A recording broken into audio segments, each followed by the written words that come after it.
जय हिंद स्टूडेंट्स, मैं आशा करती हूँ कि आप सभी लोग स्वस्थ होंगे और आप सभी की प्रिपरेशन अच्छी चल रही होगी। आज की करंट अफेयर में हम बात करने वाले हैं G20 के बारे में। G20 के बारे में बाकी इंफॉर्मेशन पिछले वीडियो में दे दी गई थी, लेकिन फिर से अगर आप उसकी जानकारी लेना चाहते हैं तो उसका लिंक इस वीडियो के डिस्क्रिप्शन बॉक्स पर दे दिया जाएगा। देखिए, आपको ये पता ही होगा कि G20 में इस बार भारत अध्यक्षता करने वाला है। G20 के अध्यक्ष के रूप में भारत को घोषित भी कर दिया गया है या बना दिया गया है, लेकिन आधिकारिक तौर पर या कहें कि ऑफिशियल तौर पर क्या है कि 1 दिसंबर 2022 से सितंबर 2023 तक भारत G20 का अध्यक्ष रहेगा। ये काफी इंपॉर्टेंट बात है।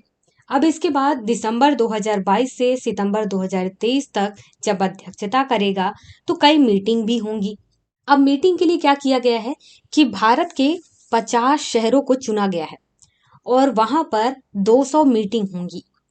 मतलब कि 200 मीटिंग यहाँ पर ऑर्गेनाइज किया जाएगा। देखिए, भारत क्या कर रहा है, ये ट्राई कर रहा है कि पूरे विश्व में, पूरे वर्ल्ड में बहुत सारी इकोनॉमिकली प्रॉब्लम चल रहे हैं, चैलेंजेस हैं और उनका सोल्यूशन निकाला जाए। अब सॉल्यूशन निकालने के लिए क्या कहा है कि हम सभी G20 देश आपस में मिल करके सॉल्यूशन निकालने के लिए भारत ने क्या कहा है कि सभी देश, G20 के जितने भी देश हैं वो सभी लोग मिल करके आपस में एक सॉल्यूशन निकालते हैं और सॉल्यूशन निकालने के लिए G20 के सभी देश एग्री करते हैं इस बात पर कि हमें सॉल्यूशन निकालना है। अब सॉल्यूशन निकालने के लिए भारत ने क्या कहा कि हमें ऐसे ही सॉल्यूशन नहीं मिलेगा, हमें ग्लोबल स्ट्रेटेजी अपनानी होगी। देखिए, भारत इस बार G20 की अध्यक्षता तो कर ही रहा है, इसके साथ ही पूरे देश को, मतलब कि G20 में जितने देश शामिल हैं उन्हें ये बताया जाए कि भारत पिछले 75 सालों में, आजादी के बाद 75 सालों में उसने क्या क्या उपलब्धियां हासिल की हैं और हासिल की हैं तो उसके लिए उसने क्या स्ट्रेटेजी अपनाई है।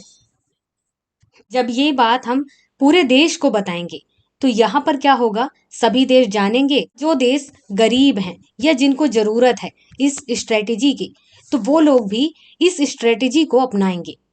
अब भारत ने यहाँ पर क्या कहा कि अभी अभी जलवायु परिवर्तन सम्मेलन हुआ है और इस सम्मेलन में कई सारी बातों पर ध्यान दिया गया और देखा गया कि इन्वायरमेंट चैलेंजेस कई सारे हैं। अगर अभी से ध्यान नहीं दिया गया इन्वायरमेंट चैलेंजेस की ओर तो बाद में कई सारी परेशानियां आएंगी। इसलिए यहाँ पर जलवायु परिवर्तन सम्मेलन को लेकर के भारत ने अपनी बात रखी G20 के सामने और ये कहा कि अब हम यहाँ पर अपना लक्ष्य ये बना रहे हैं 2047 तक हम ऊर्जा के क्षेत्र में स्वतंत्रता हासिल कर लेंगे और 2070 तक कार्बन उत्सर्जन 0 तक ले जाया जाएगा। अब यहाँ पर इन चीजों को सोचने के बाद ये सारी बातें कही गई हैं। में क्या क्या इंपॉर्टेंट है एग्जाम के बेस पर, वो आपको ध्यान रखना है। अब इसके अलावा 50 शहरों में 200 मीटिंग होंगी और उन मीटिंग में क्या क्या फैसले लिए जाते हैं, जैसे जैसे हमें पता चलेगा हम आपको जानकारी देंगे।